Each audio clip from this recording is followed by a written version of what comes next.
Shalom,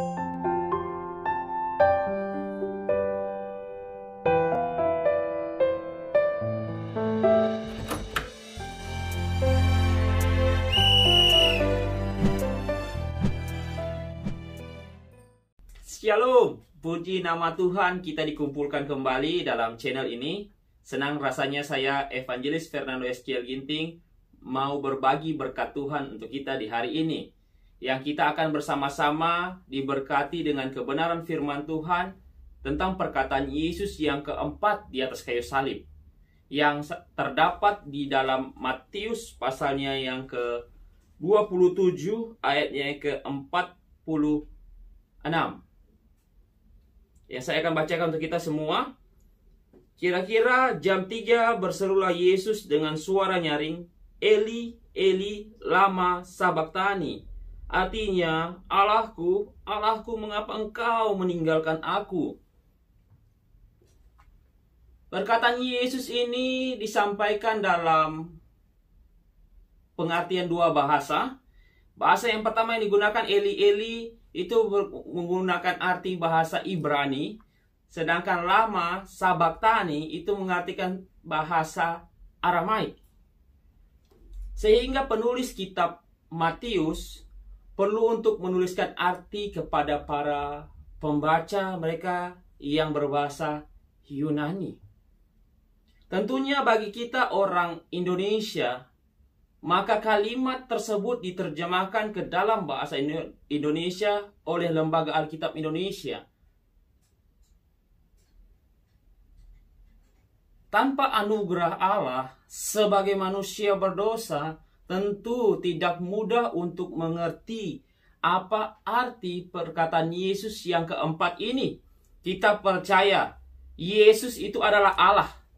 Bagaimana bisa Allah meninggalkan Allah itu sendiri? Sesungguhnya apabila ucapan Tuhan Yesus ini dibaca dan dimengerti berdasarkan budaya pada saat itu dan cara pandang orang Yahudi, maka ucapan Eli, Eli, lama sabachthani merupakan pengucapan pengharapan terhadap mujizat yang akan segera menyusul. Pengucapan pengharapan terhadap mujizat yang akan segera menyusul. Ini mau menceritakan atau mengisahkan kembali atau menegaskan atau mengingat kembali tentang peristiwa tentang Ratu Esther ketika diperhadapkan dengan kenyataan bahwa bangsanya akan mengalami penderitaan atau pembantaian yang besar. Dia berpuasa di hadapan Allah dan pada hari yang ketiga, Esther menangis dan berkata, Allahku, Allahku, mengapa engkau meninggalkan aku? Aku berseru tetapi engkau tetap jauh dan tidak menolong aku. Seolah-olah itu dia pergi tanpa ada pertolongan daripada Tuhan, kayak Tuhan diam. Dan pada saat itu Esther pergi ke Raja Ahasuerus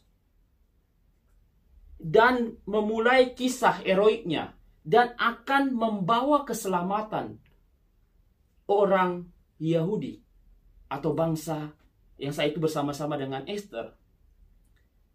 Yang boleh mengisahkan ini dan boleh mengingatkan kembali tentang peristiwa penyaliban Yesus. Dan boleh kita lihat juga di Mazmur pasal yang ke-22.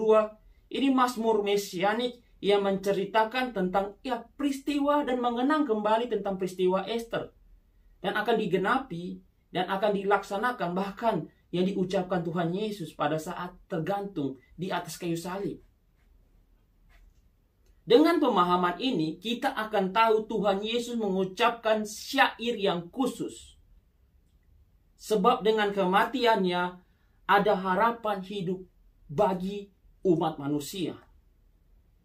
Ada satu pengharapan yang luar biasa untuk setiap kita. Perkataan Tuhan Yesus ini menunjukkan bahwa dia sedang mengalami pemisahan dari Allah sebagai pengganti orang berdosa. yang boleh kita bisa lihat di dalam Yesaya 53 ayat 5. Ia yang tertikam karena pemberontakan kita. Matius 20 ayat 23. Ia telah memberikan dirinya sebagai tebusan bagi banyak orang. Dan di 2 Korintus pasalnya yang kelima ayat ke-21. Dia yang tidak mengenal dosa telah dibuatnya menjadi dosa karena kita. Demikianlah kita ditebus oleh penderitaan Yesus. Semua pemisahan manusia dari Allah telah disingkirkan oleh Yesus. Tentang keberdosaan kita telah dibayar lunas oleh Tuhan Yesus untuk setiap kita orang percaya. Sehingga kita kembali mendapat membangun hubungan pribadi dengan Allah. Secara langsung kapanpun kita membutuhkan Allah, kita pasti mendapat jawaban itu.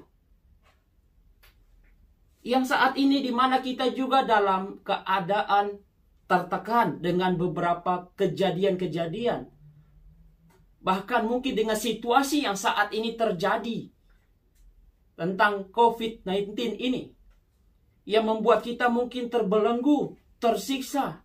Bahkan kita cuma terisolasi di rumah kita masing-masing.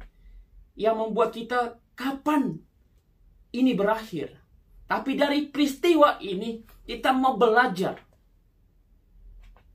bahwa Tuhan tidak diam. Tetapi Tuhan akan berperkara. Tuhan akan menjawab. Dan masalah ini akan segera berakhir dengan waktu yang Tuhan tetapkan untuk setiap kita. Untuk kita orang percaya saat ini tinggal berharap kepada Tuhan dan berdoa. Kapanpun, dimanapun, Tuhan mendengar setiap seru doa kita. Kiranya melalui renungan ini kita boleh diberkati dan boleh kita lewati setiap hal dalam hidup kita bersama dengan Allah. Allah yang kita kenal di dalam nama Tuhan Yesus Kristus, yang kita sembah dan kita muliakan. Kiranya melalui perenungan ini boleh memberkati kita sekalian. Tuhan Yesus memberkati. Amin.